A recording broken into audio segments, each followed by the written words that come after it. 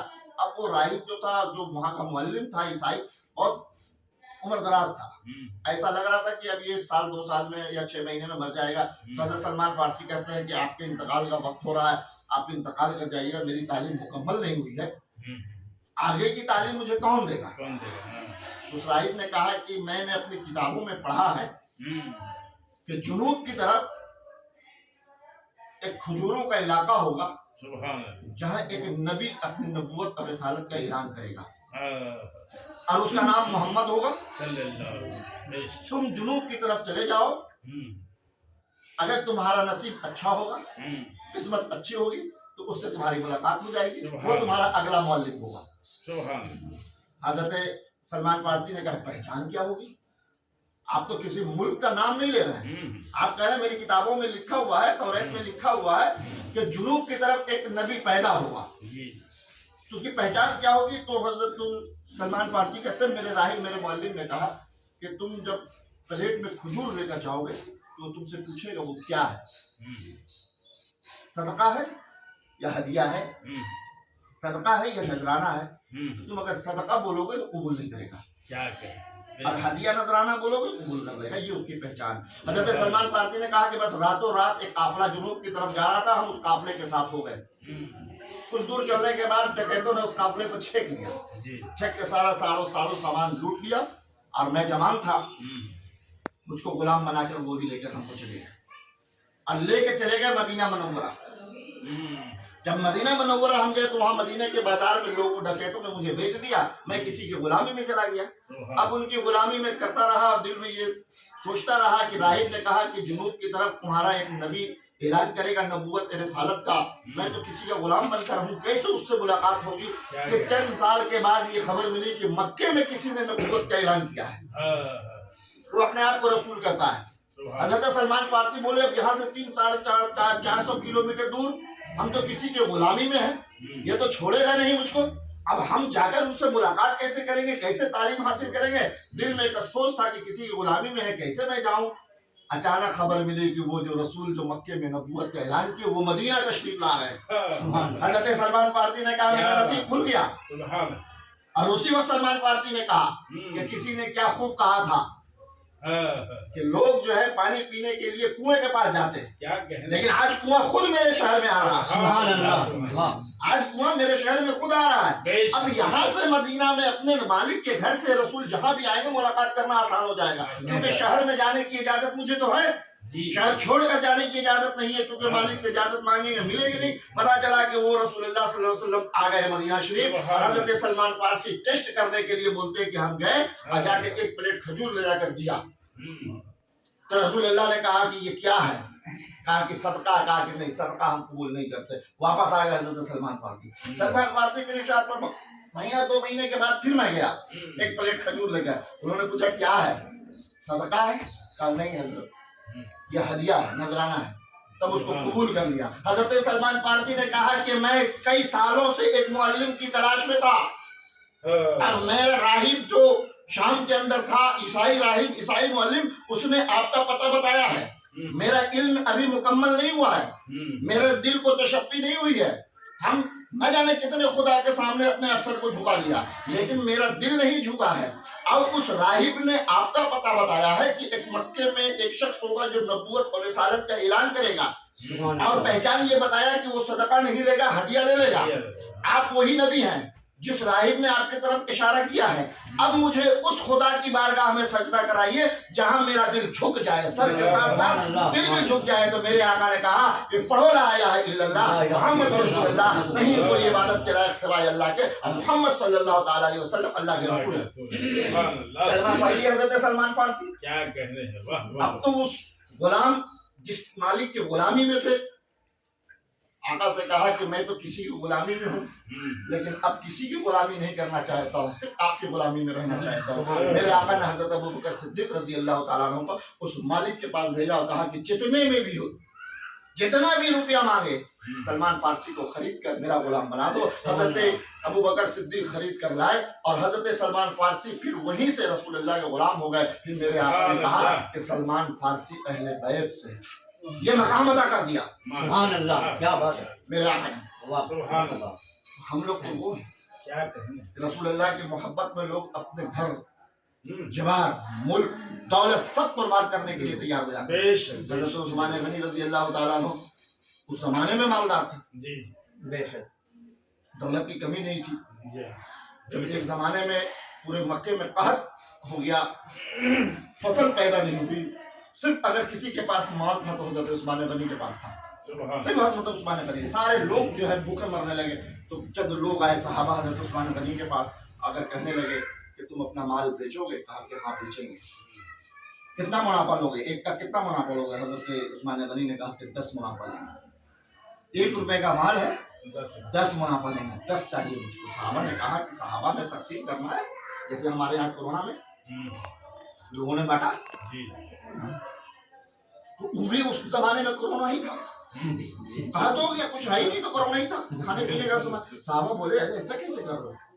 ایک تو قحط ہے مکے کے اندر، اور کا نام ہے تمہارے پاس مال بچا ہوا ہے، تم 10 فائدہ لوگے، 2% لے لو، ایک کا مال 3 لے لو، کہ نہیں 10 لے گا۔ لوگوں نے کہا اتنا تو ہمارے پاس ہے نہیں کہ تم سے مال ہے۔ حضرت عثمان غنی نے کہا ہم کو تم سے بدلہ نہیں چاہیے، نہیں چاہیے، تمہیں کس سے چاہیے؟ ہم کو اللہ رب العزت سے چاہیے، ہم کو اپنے رب سے چاہیے۔ 1 کا 10، عثمان کا پورا خزانہ کھلا ہوا ہے، جاؤ لے جا کر پورے مکے کے غریبوں کو بانٹ دو، ہمیں تم سے 1 روپے کا منافع نہیں چاہیے، ہم کو اپنے رب سے منافع چاہیے کہ رب نے کہا ہے کہ ہم 1 کا بدلہ 10 دیتے ہیں، تم میرا مال لے جاؤ، میرا رب مجھ کو 10 عطا کرے گا۔ سبحان اللہ، ایسے ایسے لوگ جو نبی کے دین پر، نبی کے محبت میں اپنی دولت کو لٹاتے ہیں۔ بس 2 منٹ کی بات کر کے ختم کر دیں، کیونکہ جانا حضرت عثمان غنی کے پاس، رسول اللہ کے پاس ایک صحابی رسول کے حضور بیٹی کی شادی ہے، تو اس میں انتظام ہو جائے۔ تو میرے آقا کے پاس تھا کیا؟ تھا تو سب کچھ، لیکن رکھتے کچھ نہیں تھے۔ کچھ نہیں، علماء فقہا کہتے ہیں بول دیتے تو سونے کے پہاڑ ہو جاتا۔ سیدنا پاک کو اتنی طاقت ہوگی کہ مٹی کو سونا بنا رہے ہیں، تو وہ تو رسول اللہ، کیا کہنے ہیں، رسول اللہ، کیا بات ہے، بے شک، اور اس پاک کو رب نے اتنی طاقت عطا کر دیا کہ ایک وقت میں 70 گھر میں کھانا کھا رہے ہیں۔ بے شک، سبحان اللہ، اب میرے آقا 3 دن تک بھوکے رہ رہے ہیں، تو کیا میرے آقا کو پاور نہیں تھا؟ غوث پاک کو پاور آقا نہیں، میرے آقا نے 3 دن بھوکے رہ کر اپنے اس غریب امتی کی وہ بتا دیا کہ اے لوگو، اگر تم 1 دن 2 دن 3 دن بھوکے رہو تو کبھی بھی یہ محسوس نہ کرو کہ ہم غریب ہیں تو 3 دن بھوکے رہے۔ تم اپنے رسول کو دیکھ لو کہ ساری کائنات اپنے مٹھی میں رکھنے کے باوجود بھی وہ 3 دن بھوکے رہے، واہ، بے شک، سبحان اللہ، اپنے غریب امتی کے لیے 3 دن وہ بھوکے رہے، تاکہ تم کو احساس نہ ہو کہ ہم نبی کو امتی ہو کر غریب ہے 3 دن سے بھوکے نہیں، تمہارا نبی بھی 3 دن بھوکے رہا۔ بے شک، بے شک، بے شک، سبحان حضرت عثمان غنی، میرے رسول کے پاس صحابی کے بچی کی شادی ہے، کچھ انتظام ہو جائے، جاؤ عثمان کے پاس جاؤ، محلے میں جو سب سے مالدار ہوگا آپ کے پاس آئے گا تو آپ ایک ہم تو 100 روپے دیں گے، فلاں کے پاس جاؤ نا وہ زیادہ دے گا۔ دنیا کا دستور ہے، لوگ مالداروں کے پاس بھیجتے ہیں۔ میرے آقا نے عثمان کے پاس بھیج دیا۔ اب وہ صحابی رسول جب عثمان غنی کے گھر کے پاس گئے تو کہا حضرت عثمان غنی اپنی نوکر پہ بگڑ رہا ہے، ارے سبزی میں تم نے اتنا نمک زیادہ ڈال دیا، وہ بے تحاشا 1 چٹکی نمک زیادہ ڈالنے کی سزا، یہ کتنا بگڑ رہے ہیں کہ وہ صحابی رسول جو آئے تھے بچی کی شادی کے لیے کچھ مدد مانگنے کے لیے، وہ ڈر سے بول بھی نہیں پائے کہ یہ اتنا بڑا کنجوس آدمی جو 1 چٹکی نمک کا حساب لے رہا ہے، یہ میرے بیٹی کی شادی کے لیے کیا دے گا؟ واپس چلے گئے، یا رسول اللہ آپ کس کے پاس بھیج دیا؟ وہ تو 1 چٹکی